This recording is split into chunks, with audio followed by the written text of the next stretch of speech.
awan nggih, zikir, salat macam-macam. Begitu dia sudah makrifat itu malah ngamali malah sithik. Malah ngamali sithik malah didamel santai-santai. Karena nggih niku wau, persoalane nggih niku wau. Asalkan niki aja direkayasa lan aja diaku-aku. Napa kowe ora melu traweh, ora melu poso? Aku wis makrifat karo pangeran. Saniki dadi sulaya ngoten niku sakniki niki. Padahal makrifate gobral gabrul nggih. Kita harus tekuni dulu persoalan ini, harus kita cermati rumiyin. Bismillahirrahmanirrahim. Tanawwa'at ajnasul a'mal litanawwu'i waridatil ahwal. Allah membuat jenisnya amal itu berbeda-beda, banyak sekali. Jenis-jenis amal itu menjadi beraneka ragam, bermacam-macam. Karena apa? Karena waridatul ahwal, apa yang ada di dalam hati kita, keinginan yang ada di dalam hati kita untuk beramal itu juga beraneka ragam, tidak sama.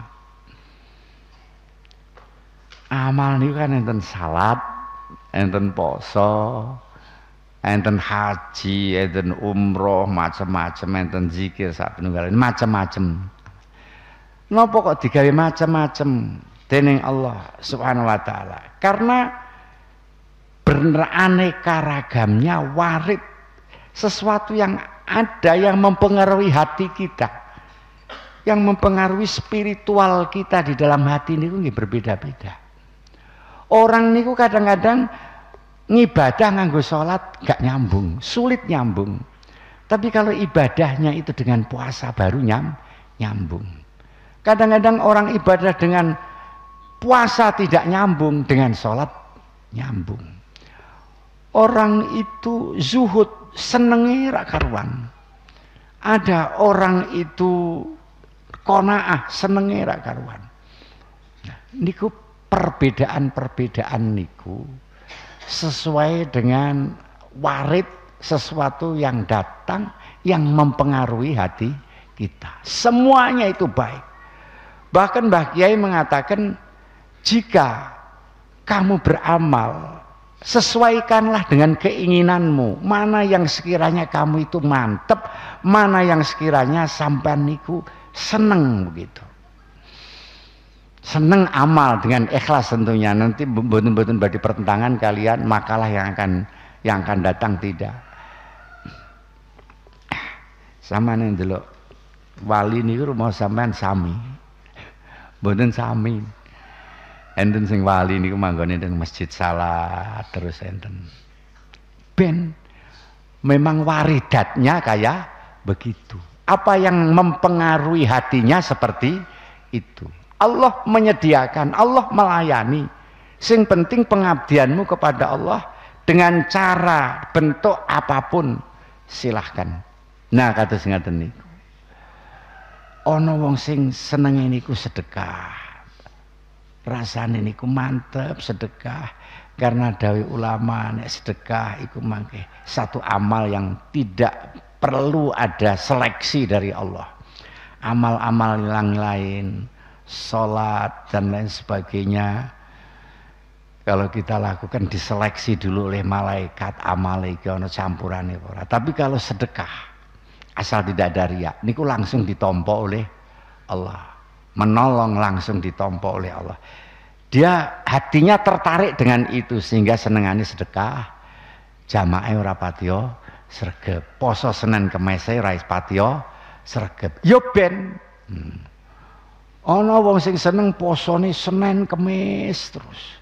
Senin Kemis aktif. Niku biasane posone wong wedok-wedok. Ngiras-ngirus diet niku biasane.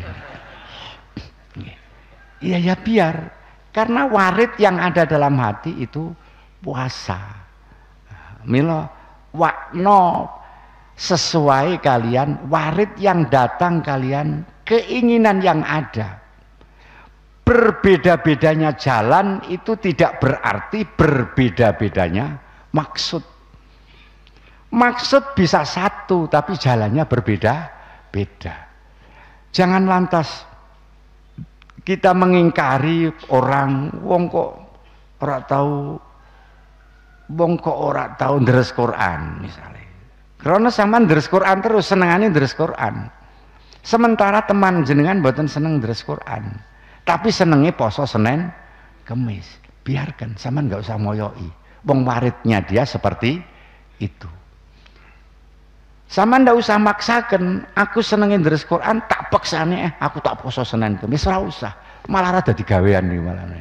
Malah sampean posone malah ngenteni buka terus ora kelingan ikhlase. Nah seperti itu, biarkan teman kita yang istigholnya tolabul ilmi senenge ngaji terus. Rasa dilokno wong ngaji terus kapan ngamali, sementara sampean senengane ngamal terus. Rasa lok-lokan kados ngoten.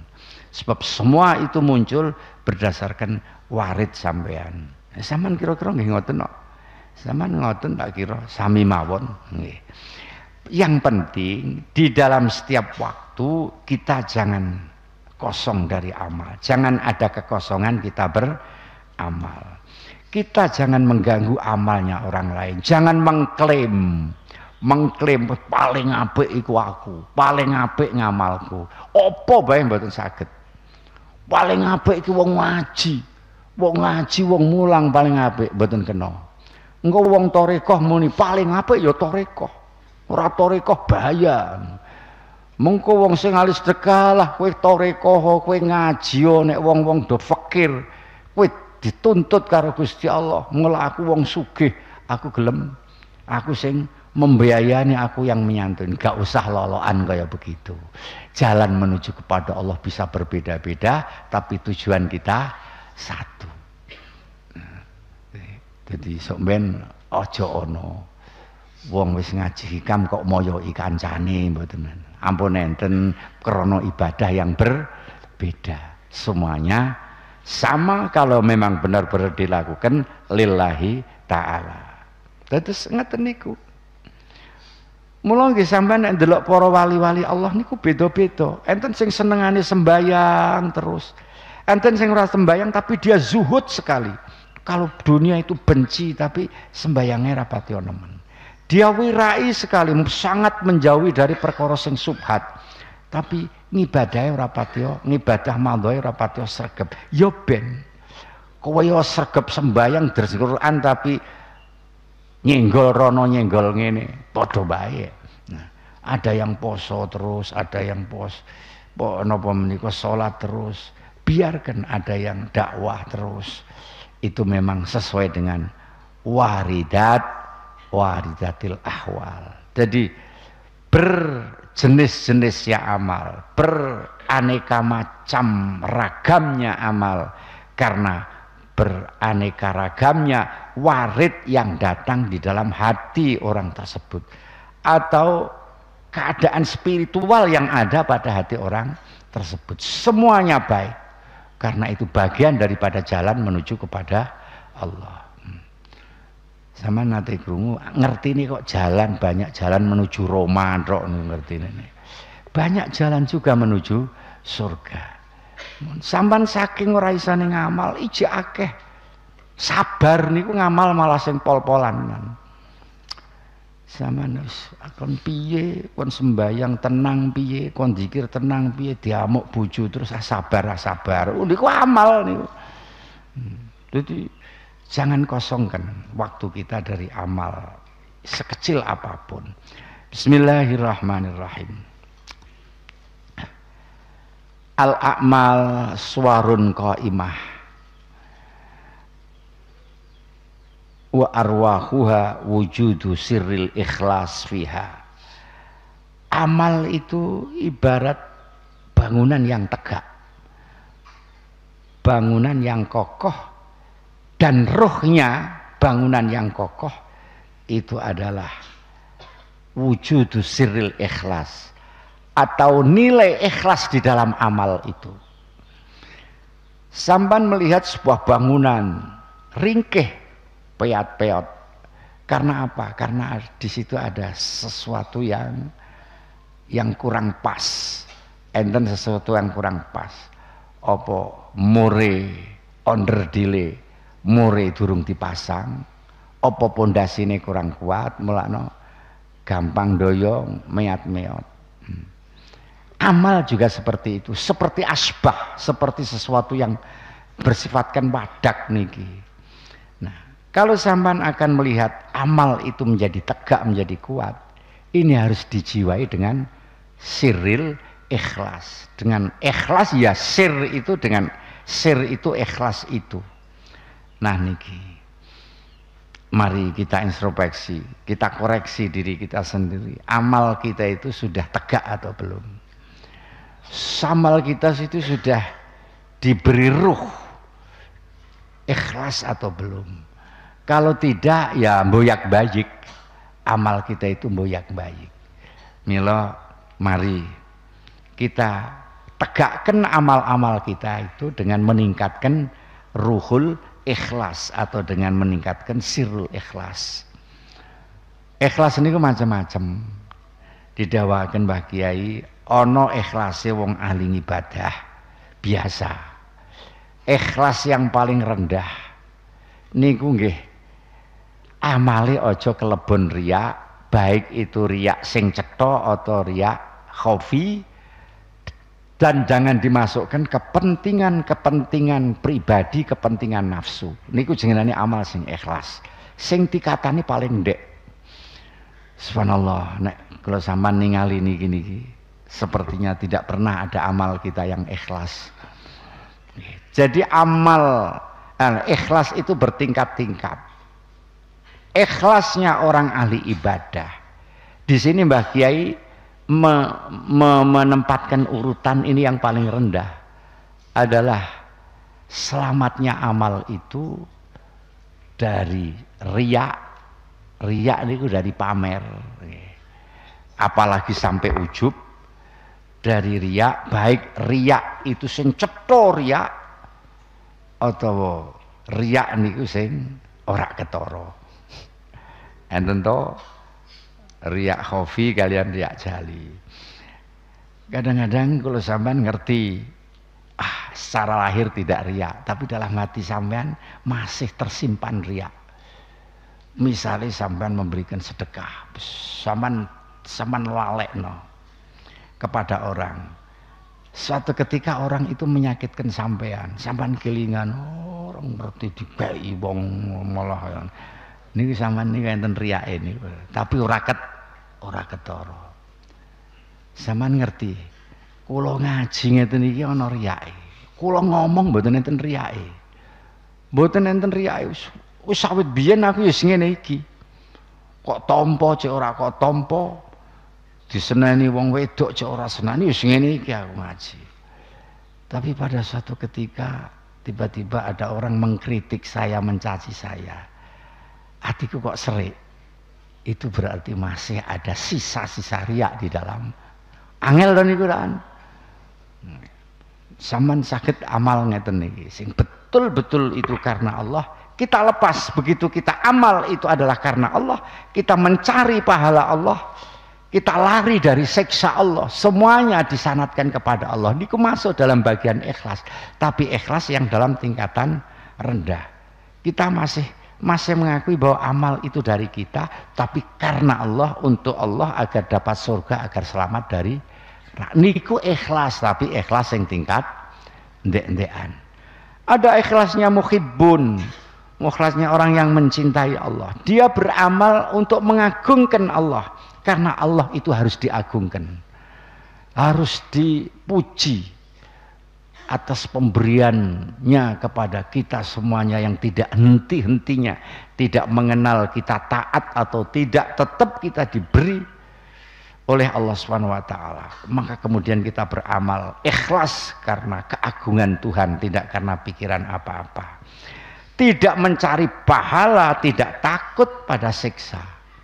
Tapi dia masih menganggap bahwa amal itu dari saya. Ini tingkatan yang kedua, tingkatan ikhlasnya muhibbin.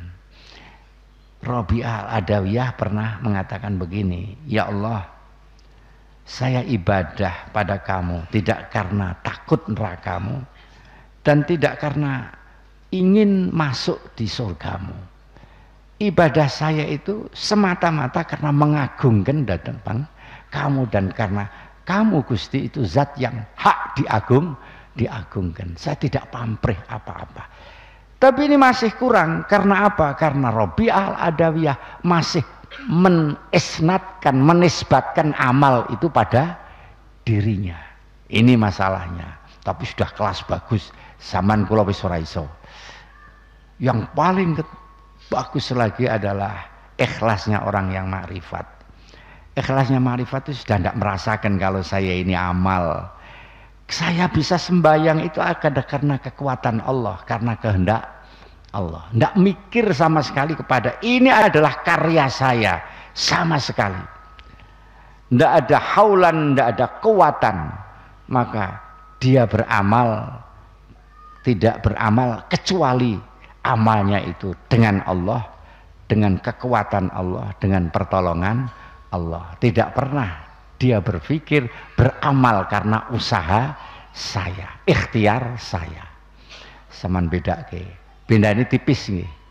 Tipis, tapi itu menandakan satu pangkat-pangkat tertentu pada nilai ikhlas. Ana wong sing muni ikhlas ku gambarane kaya kowe tukang parkir. Kowe njogo montor pirang-pirang, terus montore dijikuk karo sing duwe, ya selah monggo-monggo. Ora pas niku. Sebab dhek ora diopahi yang grundel. Ora njogo-njogo tok mesti ana grundele. Nah niku. Ya seperti itulah, mari kita nanti kita hayati sendiri, kita perdalam sendiri. Ya, yang penting di dalam hati kita ada ikhlas. Pernah kemarin saya terangkan, ada orang bertanya, Mbah Kiai, ikhlas itu bisa ditututi atau tidak, Mbah Kiai? Bisa. Ketika sampean masih belum mengerti kalau amal itu selalu minta disanjung, minta dihargai. Begitu sampean ngerti ikhlas, aduh berarti amal wingi kae wis ora kanggo kabeh ya, sebab aku wingi ke amal ke urung ngerti ke ora ikhlas. Ditututi iso. Ya Allah Gusti, sing wingi niku sing kula mboten ikhlas, kula ikhlasake. Dadi ikhlas niku. Iso dadi ikhlas, dadi saged dipun tututi, dipun qadhoni saged. Nggih mun, semanten riyen. Al-Fatihah. A'udzubillahi minasyaitonir rajim. Bismillahirrahmanirrahim.